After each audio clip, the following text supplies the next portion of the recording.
Hello, my dear students. Welcome you again in the YouTube channel Angrezi Academy. Dear students, today we are going to discuss the most important things.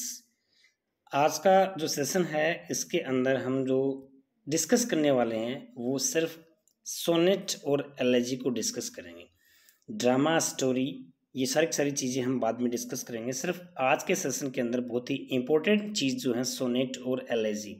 देखिए, ये जो सबसे important जो चीज़ है वो ये है कि इसमें रीट और अपकमिंग जो टीचर्स एग्ज़ाम है सेकंड ग्रेड और फर्स्ट ग्रेड, उसमें स्पेशली ये चीज़ आपसे पूछी जाएंगी। जो इंटरनल जो है बहुत ही बारीकी से मैं इसमें डिस्कस कर रहा हूँ और आपको सिर्फ समझना है कि इसमें कौन सी चीज़ जो है वो आपसे पूछी जा सकती है, और एक छोटे से छोटा जो क्वेश्चन है, जो इजी से इजी क्वेश्चन है, वो भी आपको सस्पेंस में वो भी आपको कंफ्यूज कर सकता है।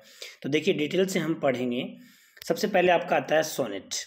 तो सोनेट जो है उसमें देखिए क्या डिस्कस करता है सोनेट के बारे में। सबसे पहले हम ये देखेंगे, sonnet is a short lyric poem of 14 line. सबको पता है कि जो सोनेट होती है वो 14 लाइन्स की होती है। टर्टल सोनेट होती है जो 10.5 लाइन की होती है, वो उसके बाद की बात है। सबसे पहले जो मेन चीज़ जो है वो उसके बारे में अपन डिस्कस कर लेते हैं। सोनेट जो है वो एक शॉर्ट लिरिक पोएम है जो कितने की है, 14 लाइंस की है। और आइमिक पेंटामीटर यानी कि स्ट्रेस्ड अनस्ट्रेस्ड जो 10 सिलेबल होते हैं। सिलेबल देखिए, मैं आपको बता दूं कि सिलेबल क्या होते हैं। सिलेबल जो होते हैं वो वोवल के साउंड होते हैं। सिलेबल क्या होते हैं, वोवल के साउंड। जैसे कि मान लो मैं एक शब्द लिखता हूँ यहाँ पे TELEPHONE।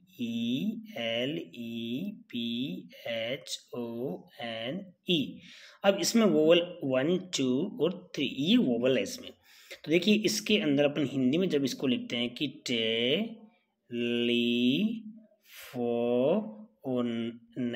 अब यहाँ पे ए, ई और ओ, इसका मतलब क्या हो गया, इसके अंदर 3 सिलेबल हैं, 1, 2 और 3। अब आप कहोगे सर सिलेबल का मतलब वोवल साउंड, तो वोवल तो आप कहोगे कि ये भी है, लेकिन ये हम क्या नहीं करेंगे, इसका साउंड नहीं निकलता है। इस ई का साउंड सिर्फ क्या निकला, टेलीफोन नहीं बोलते इसको, सिर्फ टेलीफोन ही बोलते हैं। इसका मतलब ये साउंड नहीं ही आया है। तो यहाँ पे कितने इसके अंदर सिलेबल हो गए, 3 सिलेबल हो गए एक शब्द में।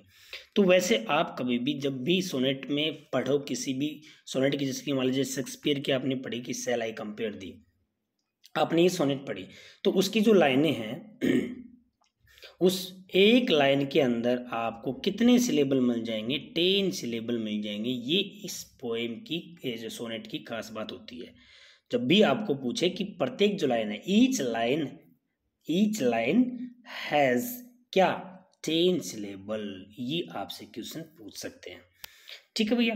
अब नेक्स्ट है, it has a strict rhyme scheme. हर चीज की राइम स्कीम होती है, यानी कि फर्स्ट लाइन है, ये देखिए अलग अलग है। जैसे कि मान लीजिए शेक्सपियरियन सोनेट है मान लीजिए, या फिर आपकी जो पेट्रार्कन सोनेट है, यहाँ पे A B B A C D इस तरह से, यानी कि इस ए फर्स्ट लाइन का साउंड मिलता है फोर्थ लाइन से, सेकंड का साउंड मिलेगा इससे, यानी कि राइम स्कीम, तुकबंदी इसको अपन बोलेंगे। लास्ट लाइन का साउंड, जैसे कि सी, मे, टेल, हेल, इस तरह से जो हैं ये सारे के सारे क्या बोलते हैं, इनको राइमिंग स्कीम बोलते हैं इनको।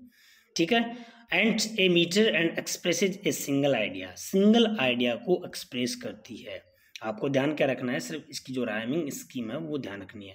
टोटल जो सिलेबल होते हैं, 10 सिलेबल हो गए, कितने, 10 सिलेबल, प्रत्येक लाइन के अंदर 10 सिलेबल हो गए, ये आपको ध्यान रखना है। 10 × 40 लाइन, वो कितनी होगी, टोटल जो लाइनें हैं वो 14 लाइन होती हैं, 14 लाइन होती हैं। टोटल सिलेबल जो होंगे वो 140 सिलेबल होंगे। ठीक है। उसके बाद में देखिए ये आता है केजुरा। केजुरा जो होता है उसको बोलते हैं पोज होता है, एक पोज, समझ आया आपको, पोज होता है। तो ये जो पोज है ये आपसे पूछेंगे कि पोज को क्या बोलेंगे, केजुरा बोलेंगे, केजुरा को क्या बोलेंगे, पोज बोलेंगे। केजुरा क्या है, ये पोज है।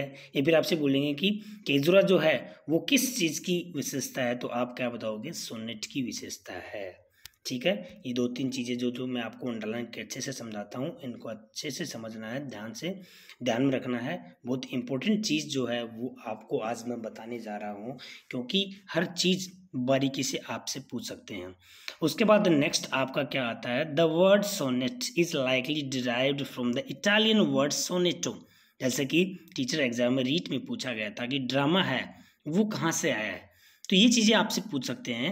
ये कहाँ से ड्राइव किया गया है, इटालियन वर्ड है सोनेटो वहाँ से, जिसका मतलब क्या होता है, ए लिटिल साउंड और ए लिटिल स्ट्रेन, इसका मतलब ये होता है। अब आगे क्या कहता है ये कि sonnet was born and bred in Italy. Sonnet जो है वो कहाँ पे पली पड़ी है भाई, इटली के अंदर, इटली से आई है। Petrarch was the founding father of sonnet. आपसे पूछे कि 14th सेंचुरी में फादर ऑफ सोनेट कौन है, पेट्रार्क है। पेट्रार्क को फादर ऑफ सोनेट बोला जाता है। Sir Thomas Wyatt, Wyatt and Surrey जो है, Wyatt was born 16th century in English lyric poet credit with introducing the sonnet to English literature. English literature के अंदर जो परिचय करवाया जिसने सोनेट के अंदर, भाई सोनेट ने ये कहा कि ये इंग्लिश लिटरेचर में एक सोनेट भी है, तो वो कौन है, थॉमस याट जो है वो 16th सेंचुरी में इंग्लिश लिटरेचर के अंदर लेके आया था। English sonnet was introduced for the first time by Thomas Yacht and Henry Howard in the 16th century। 16th century के अंदर, और किस किस के द्वारा, याट और हेनरी होवार्ड के द्वारा इसको सबसे पहले इसको क्या करवाया गया, इंट्रोड्यूस करवाया गया। अब नेक्स्ट आता है कि फॉर्म ऑफ सोनेट। सोनेट के फॉर्म कौन कौन से होते हैं। सबसे पहले जो सोनेट होती है वो the Italian, Miltonic and Petrarchan, classical and continental sonnet. Main क्या है, पेट्रार्कन सोनेट, इससे पहचानी जाती है पेट्रार्कन सोनेट को। फिर इसको बोलेंगे मेल्टेनिक सोनेट बोलेंगे, इसको इटालियन सोनेट बोलेंगे, क्लासिकल, कॉन्टिनेंटल, ये आपको ध्यान रखना है। आपसे क्या पूछेगा, पेट्रार्कन सोनेट का दूसरा नाम क्या है, क्लासिकल। पेट्रार्कन सोनेट का दूसरा नाम क्या है, मेल्टेनिक सोनेट। मेल्टेनिक सोनेट कौन सी है, पेट्रार्कन सोनेट। तो ये चारों के चारों कौन कौन से हैं, एक तो इटालियन, पहला कौन सा, इटालियन, किसका नाम, पेट्रार्कन, पहले आप लिखो कि पेट्रार्कन सोनेट, ठीक है। उसका दूसरा नाम मेल्टेनिक, इटालियन, क्लासिकल, कॉन्टिनेंटल, ये आपको ध्यान रखना है। ओके, नेक्स्ट है दिस सोनेट। अब हम बात करेंगे किसकी, पेट्रार्कन सोनेट का डिस्कशन करेंगे। This sonnet consist of 2 main parts. सबसे मेन चीज ये होती है कि इसके अंदर 2 पार्ट होते हैं, ऑक्टेव एंड सेस्टेट। कौन कौन से होंगे, द फर्स्ट 8 लाइन्स कार्ड्स, पहली जो 8 लाइन होंगी वो ऑक्टेव की कहलाएंगे, यानी कि उसके अंदर 8 लाइन होंगी। Petrarchan sonnet divided into 2 part, octave and sestet। octave has 8 line and sestet has 6 line. ये आपको ध्यान में रखना है, ये इसकी क्या है, डेफिनेशन है। The octave proposes a problem or a question and a sestet generally proposes the solution। देखिए कितनी अच्छी बात कही है, ये चीज आपसे पूछ सकते हैं। जो ऑक्टेव होती है, पहली 8 लाइन जो होती है वो किस चीज को प्रपोज करती है, प्रॉब्लम को और एक क्वेश्चन को, यानी कि वो प्रॉब्लम क्रिएट करेगी या फिर क्वेश्चन करेगी। और सस्टेट जो है लास्ट में, आप देखना बहुत अच्छी इंग्लिश लिटरेचर जो है वो एक क्या है, मिरर है, एक आईना है ह्यूमन बीइंग का। वो आप जितना इसमें डीपली जाओगे, जितना इसमें आप लोग अच्छे से पढ़ोगे, उतना ही आप लोग बहुत ही बेहतरीन दुनिया को जानोगे आप, ठीक है। ये आपका जुनून होना चाहिए कि मैं एक इंग्लिश लिटरेचर पढ़ रहा हूँ। देखिए the Octave proposes a problem और ए क्वेश्चन, किस चीज को प्रपोज करता है, एक प्रॉब्लम को और एक क्वेश्चन को, यानी कि क्वेश्चन क्रिएट करेगा, किसमें, ऑक्टेव में, और सस्टेट उसका सॉल्यूशन बताएगा। टर्निंग वोल्टा, देखिए ये वोल्टा जो है, वोल्टा बहुत इंपॉर्टेंट है। आपसे पूछे कि वोल्टा क्या है, what is volta, turning point of an idea between octave and sestet. Octave और सस्टेट आपसे ये भी पूछ सकते हैं कि वोल्टा किस सोनेट, किस प्रकार की सोनेट का क्या है, हिस्सा है, किस प्रकार की सोनेट की विशेषता है, तो आप क्या बताओगे, पेट्रार्कन सोनेट की विशेषता है। पेट्रार्कन सोनेट में ही क्या आता है, वोल्टा आता है। और वोल्टा पूछेंगे कि वोल्टा का मतलब क्या है, तो क्या बताओगे, turning point of an idea, change करना, किसी भी आइडिया का चेंज होना, यानी कि ऑक्टेव क्या करेगा, प्रॉब्लम क्वेश्चन, और वो आइडिया चेंज होकर सॉल्यूशन में बदल जाएगा, और सॉल्यूशन में बदल जाएगा तो उसी चीज को क्या बोलेंगे, उसी प्रोसेस को क्या बोलेंगे, वोल्टा बोलेंगे। द राइम स्कीम, आपको ध्यान रखनी है भैया, राइम स्कीम क्या होती है, ए सी डी ई, यानी कि पहली जो 8 लाइन है, पहली जो ऑक्टेव है उसकी क्या है, आपसे पूछे कि ऑक्टेव की क्या है, क्या बोलोगे rhyme scheme, A B B A. अब देखो कई बच्चे क्या होते हैं, कंफ्यूज होते हैं कि यार ये A B B A C D क्या होता है। तो मैंने आपको क्या बताया था, जैसे मान लो यहाँ कोई भी एक लाइन है और वो किससे हो रही है खत्म, सी से खत्म हो रही है, ठीक है। दूसरी लाइन जो है, देखो मैं यहाँ से आपको वापस करके दिखाता हूँ, अच्छे से समझना है इसको। यानी कि आज मैं आपको राइम स्कीम समझाता हूँ कैसे है। यानी कोई भी लाइन है वो किससे शुरू हो रही है, एंड किससे हो रही है, मान लीजिए आप यहाँ सी से वो हुई, यहाँ किससे एंड किससे हुआ, एंड हुआ आपका सी से, एस डबल ई, यानी कि कोई भी लाइन चल के आ रही है सी से हुआ, ठीक है। और फिर यहाँ पे आके वो उसका किससे स्टार्ट एंड हुआ, हेयर से हुआ, ठीक है ना, हेयर से। और उसके बाद में तीसरी जो लाइन है वो यहाँ पे जो आ गया हेयर के बाद में एस ए आई आर, ये हो गया, ठीक है, ये हो गया। उसके बाद में जो चौथी लाइन है वो किससे हो गया, मी से एंड हो गया। ये है, मतलब आपको समझना है ये 4 लाइन है और 4 लाइन में आपका जो एंडिंग पार्ट है वो सी, इसका है ये हेयर और इसका ये हेयर, फिर क्या आ गया मी, ये। तो देखिए इसका सी मी, यानी कि इसका साउंड जो है वो इसी से मिल रहा है, इसलिए जो फर्स्ट साउंड आ रहा है उसको आप ए दे दो, ठीक है। फिर बोला इसने है, तो ये जो साउंड है वो दूसरा स्टार्ट हो रहा ना, वो बी दे दो। अब ये इसी में सिमिलर हो रहा है, ठीक है, तो उसको भी बी दे दो। फिर ये अलग हो रहा है, ठीक है, तो ये इससे सिमिलर हो रहा है, तो ये इसका ए आ गया। तो क्या हो गया, ए बी ए, ये चारों के चारों क्या हो गए, ऑक्टेव के पहली लाइन का हो गए, समझ आया। फिर यही सेम लाइन दूसरी होगी, ठीक है। फिर इसमें आगे जो लाइन है, यानी कि जो 8 लाइन के बाद में जो नवी लाइन बनेगी वो दूसरी बनेगी। जैसे कि यहाँ के पे आगे मान लीजिए टेल, ठीक है, और दूसरा उसके बाद में क्या आ गया, यहाँ पे आ गया कि जैसे कि सन, ये लाइन का एंड हो रहा है, ठीक है ना। फिर यहाँ पे आ गया बट, ये हो गया। तो इसके अंदर तीनों के तीनों देखो अलग है ना साउंड, इसके क्या गया, टेल सन बट, तो इसमें क्या आ गया, सी दे दो, इसको दे दो डी दे दो, इसको दे दो ई। अब यही सेम साउंड जो अगली 6 लाइन होंगी, अगली यानी कि सॉरी 3 लाइन होंगी, उसमें जो पहली लाइन होगी वो इसी में मिलेगी, यानी कि टेल का यहाँ पे आ गया सपोज वेल, तो आ गया टेल वेल। सन का क्या हो गया, यहाँ पे जैसे कि मान लो आप SON कर देते हैं यहाँ पे, ठीक है, तो सन बट कट, इस तरह से समझ आ गया आपको। तो यहाँ पे आपको क्या ध्यान रखना है, ए बी बी ए, ये जो है ऑक्टेव की, सी डी ई, ये क्या है सस्टेट की, ठीक है। उसके बाद में ये जो स्ट्रक्चर है वो इसका क्या है, ऑक्टेव और सस्टेट, ये मैंने बता दिया। टोटल 14 लाइन होती हैं, इसमें क्वाट्रेन और इसमें जो है टासेट जो है वो इसकी विशेषता है, ये आपको क्या रखना है, ध्यान में रखना। देखिए जो सबसे इम्पोर्टेंट जो है वो मिल्टन की है, when the assault was intended to the city, और मिल्टन की ऑन हिज ब्लाइंडनेस, ये बहुत ही फेमस है, आपसे ये पूछ सकता है इसमें सेकंड ग्रेड जो टीचर एग्जाम है, रीट में भी आपसे ये पूछ सकता है कि जो पेट्रागन सोनेट है, वो पेट्रागन सोनेट जिसको अपन मिल्टनिक सोनेट भी बोल सकते हैं,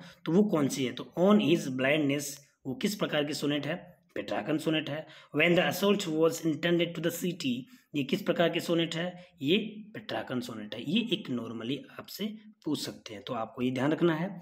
उसके बाद में नेक्स्ट आपका आता है शेक्सपियरियन सोनेट, सबसे इंपॉर्टेंट है शेक्सपियरियन सोनेट।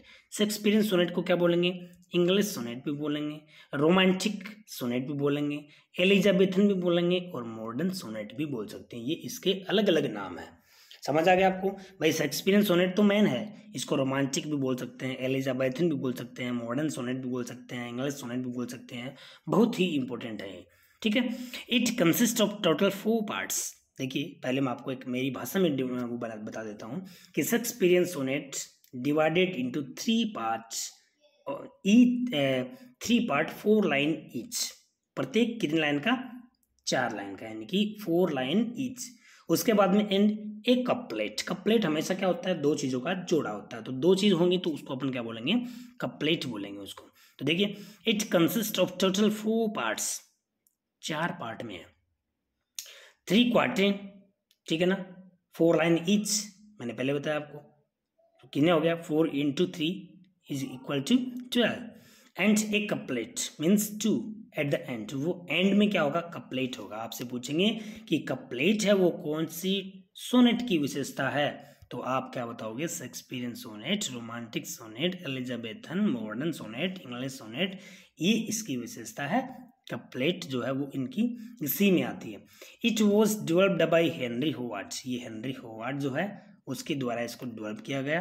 जो सर्रे जो है, सूरी जिसको अपन बोलेंगे, उसने डिवाइड किया है सोनेट को 3 क्वार्टेन में, और कंक्लूडिंग कपलेट, जो ये कपलेट होती है वो कंक्लूडिंग, यानी कि उसका कंक्लूजन होता है, जितनी भी जो पोएम है, जो सोनेट है, उसका एंड में जो कंक्लूजन आता है वो किस में आएगा, कपलेट में आएगा। Okay, the volta in Shakespearean sonnet occur in the final couplet. और जो वोल्टा है, पहले वोल्टा वो किस में आता था भाई, ऑक्टेव और सिस्टेट के बीच में आता था, और ये जो वोल्टा है वो लास्ट लाइन में, यानी कि जो 2 लाइनें होंगी, जो कपलेट होगा उसके अंदर ये क्या आएगा, कपलेट पे वोल्टा आएगा। Volta in Shakespearean sonnet occur in the final couplet. The rhyme scheme, आपको क्या ध्यान रखना है, राइम स्कीम जो है ना उसको ध्यान रखनी है। मैंने क्या कहा कि ए बी सी डी, प्रत्येक 2-2 लाइन है, A B C D E F G, ये जो जी है वो कपलेट है, उसकी दोनों की साउंड क्या रहेगा, राइम स्कीम क्या रहेगी, सेम रहेगी। फिर उसके बाद में ए बी, यानी कि first line rhymes with third, second line rhymes with fourth, फिर यहाँ पे वो वापस क्या गया, first line third, second fourth, ये इसकी क्या है, विशेषता है, ये आपको ध्यान रखना है, ठीक है। उसके बाद में देखिए शेक्सपियरियन जो सोनेट है उसमें 4 क्वार्टेन कपलेट, टोटल कितनी होगी, 14 लाइन होगी। ये इसका एग्जाम्पल है रेम्ब्रेंस, ठीक है, रेम्ब्रेंस जो है वो इस शेक्सपियरियन सोनेट की ये क्या है, एक मोस्ट एग्जाम्पल है इसका, तो ये ध्यान रखना आपको। अब आता है शेक्सपियरियन स्पेंसर सोनेट। अब जो थर्ड आती है वो स्पेंसर सोनेट आते हैं, स्पेंसर के द्वारा, वो कौन सी, ये अलग है। It is also called link sonnet because of interlocking rhyme scheme. Interlocking rhyme scheme के द्वारा वो उसको क्या जाना पहचाना जाता है। The English poet Edmund Spenser, Spenser जो था एडमंड स्पेंसर, उसने followed the same structure of the English sonnet but used a slightly difference. वो इंग्लिश सोनेट में सिमिलर करती है बट थोड़ा सा स्लाइटली इसने क्या कर दिया, डिफरेंस क्रिएट किया है।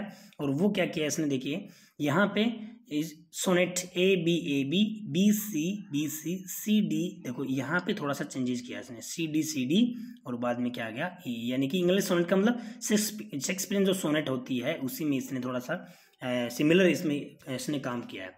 ओके, जो सोनेट का जो सीक्वेंस होता है is a sequence of sonnet usually addressed to one person and concerned with a single theme। one person को addressed करता है और वो जो एक सिंगल थीम के साथ में वो कंसर्न है, मतलब उसका रिलेटेड किससे, सिंगल थीम उसकी सिंगल ही है। उसके बाद में आता है प्रोमिनेंट सोनेटर्स। प्रोमिनेंट यानी कि प्रमुख जो सोनेटर्स कौन से हैं, sonneteers is one who writes sonnet. Sonneteer जो होते हैं, सोनेटियर वो कौन होते हैं, सोनेटियर जो पोएम सोनेट को राइट करते हैं। एलिजाबेथन एज के अंदर was the greatest period of sonnet. Elizabethan age जो है, आपसे पूछेंगे कि सोनेट का जो ग्रेटेस्ट पीरियड है वो कौन सा है, तो आप बताओगे Elizabethan age. Thomas Wyatt, Henry Howard, okay, और उसके बाद में Sir Philip Sidney, Edmund Spenser, Shakespearean, ये बहुत ही सोनेटियर जो है, यानी इन्होंने बहुत ही इंपॉर्टेंट सोनेट लिखी हैं, जैसे कि शेक्सपियरियन की भी काफ़ी सारी सोनेट लिखी हैं इसने। उसके बाद में एस्टोफिल एंड स्टेला, ये क्या है, किसकी है, सर फिलिप सिडनी की है। आप देखते जाना, ये आपसे पूछेंगे, बहुत इंपॉर्टेंट है, बहुत इंपॉर्टेंट है ये क्वेश्चन, सेकेंड ग्रेड में आए हुए भी हैं। अमरोइटी, ये किसकी है भाई, स्पेंसर की है। डेलिया, डेनियल की है। आइडियाज़ मिरर, डायटन की है। होली सोनेट, जॉन्डन की है। हाउस ऑफ लाइफ, डी रोजिटी की है। उसके बाद ये जितनी भी सोनेट्स हैं, जैसे कि ये sonnet from the Portuguese Elizabeth Barrett Browning की है, यानी कि जो ब्राउनिंग पोइट जो था, ये विलियम वर्ड्स की तो है, एल्सीशियल सोनेट। एल्सीशियटिकल सोनेट जो है वो किसके द्वारा लिखी गई है? विलियम वर्ड्सवर्थ के द्वारा लिखी गई है। ये भी कई बार एग्जाम में पूछ ली जाती है, ठीक है ना। एग्लिसशियटिकल जो सोनेट होती है वो किसके द्वारा है? उसके बाद में आगे नेक्स्ट आता theme of sonnet. In the beginning it was use to describe the beauty beloved और पोएट्स लव। स्पेशली जो थीम होती हैं वो किस पे है? बिलोव्ड, यानी कि अपनी जो प्रेमिका है या फिर जो पोएट का जो भी लव है उसकी ब्यूटी के ऊपर वो चीज़ें डिस्क्राइब की हुई होती है, ठीक है। उसके बाद में ये इस तरह से आपकी क्या होगी? सोनेट कंप्लीट होगी। अब नेक्स्ट जो आता है आपका एलेजी। एलेजी आप जानते हो सारी एलेजी किस चीज़ पे है? एलेजी होती है वो एक डर्जी, ठीक है, मोनोडी, यानी ये क्वेश्चन पूछा गया है डर्जी क्या है, तो डर्जी जो सॉन्ग होता है वो किस पे? Written on the death of someone, किसी भी मृत्यु पे लिखा गया जो शोक गीत होता है उसको अपन क्या बोलेंगे? डर्जी बोलेंगे। ये क्वेश्चन पूछा हुआ, लेटेस्ट ही पूछा अभी। मोनोडी एंड थेरेनोडी ये जो चीज़ें हैं वो एक एलेजी का ही पार्ट है, यानी कि एलेजी ही के नाम से ये जाने जाते हैं। आपसे ये पूछेंगे थेरेनोडी क्या है, मोनोडी क्या है, डर्जी क्या है, तो आपको होगी कि एलेजी है सारी।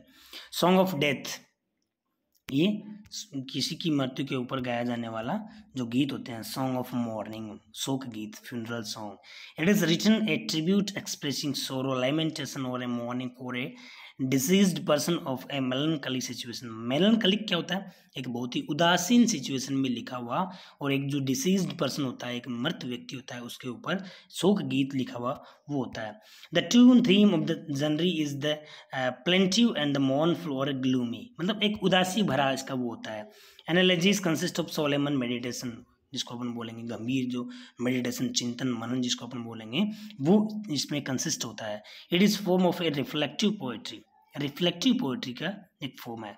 It is judged by its theme और a subject matter, not by its matter और स्टेंजा। थीम के द्वारा ही ये क्या किया है? जज की जाती है। The father of elegy was Theocritus. ये जो फादर ऑफ जो है वो इसका एलेजी का वो कौन है? थियोक्रिट्स है। In England the father of elegy was Edmund Spenser. England में जो फादर ऑफ एलेजी है वो एडमंड स्पेंसर है, जिसने फर्स्ट इंग्लिश एलेजी लिखी थी। किसके? सर फिलिप सिडनी जो है उसने नाम दिया था एस्ट्रोफिल, ठीक है ना, ये ध्यान रखना। एस्ट्रोफिल जो है वो सर फिलिप सिडनी है, उसने उसको नाम दिया था। और उस सर फिलिप सिडनी के मृत्यु के ऊपर और स्पेंसर ने जो लिखी थी, जो आपकी एलेजी लिखी थी, वो इम्पोर्टेंट है, ये एग्जाम में पूछी गई है और पूछी जाएगी। उसके बाद में आता है पेस्टोरल एलेजी, बहुत अच्छी है। पेस्टोरल एलेजी भी आपको एग्जाम में पूछ सकते हैं। पेस्टोरल एलेजी होता क्या? पेस्टोरल का मतलब देहाती, जिसको हम बोलेंगे। Pastoral elegy in elegy in which the poet represent himself A shepherd morning. Shepherd का मतलब गडरिया होता है, और उसकी गडरिया जो है उसकी जो मॉर्निंग होती है, मॉर्निंग मीन्स शोक गीत जो होता है, उसके द्वारा उसको रिप्रेजेंट करता है। All the setting in the theme are developed around the rural life, rural, rustic और कंट्री लाइफ। बहुत अच्छी चीज़ें होती हैं, ठीक है भैया, बहुत ही मज़ेदार चीज़ है। आप इसको जैसे ही पढ़ोगे, आप इसको पढ़ोगे तो आपको पता चलेगा कि ये पेस्टोरल एलेजी क्या है, ठीक है। ए स्टेंजा ऑफ 4 लाइन, ये जो है ना एलेजिक स्टेंजा। एलेजिक स्टेंजा क्या होता है? Stanza of 4 line in iambic pentameter, और राइम जो होती है इसकी वो A B. It is the called elegiac stanza. ये आपको थोड़ा सा ज़्यादा गौर करने की आवश्यकता नहीं है। अब देखिए कुछ एलेजीज होती हैं, ये एलेजी हैं, ये आपको क्या रखना है? इनको ध्यान रखना है, क्योंकि ये एलेजी आपसे सेकंड ग्रेड में कंफर्म पूछेंगे। लुसिडास किसकी है? जॉन मिल्टन की, ठीक है ना। और इन मेमोरी टेनिसन, ठीक है। ये आपसे ये भाई ये तो नहीं पूछ सकते कि वो किसकी उस पर डेथ पे लिखी गई है, बट आपसे ये पूछ लेंगे कि ये जो है वो किसकी है, ठीक है ना। यानी कि लुसिडास किसकी है? जॉन मिल्टन की। इन मेमोरी ऑफ W.B. येट्स किसकी है? टेनिसन की। हेनरी हेलन किसकी है? ये जो है ना the poem break break break, बहुत इंपॉर्टेंट है।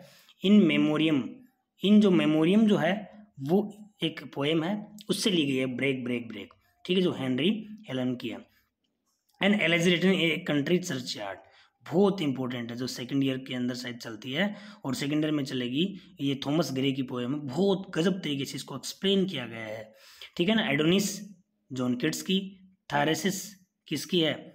मैथ्यू अर्नोल्ड की, ठीक है।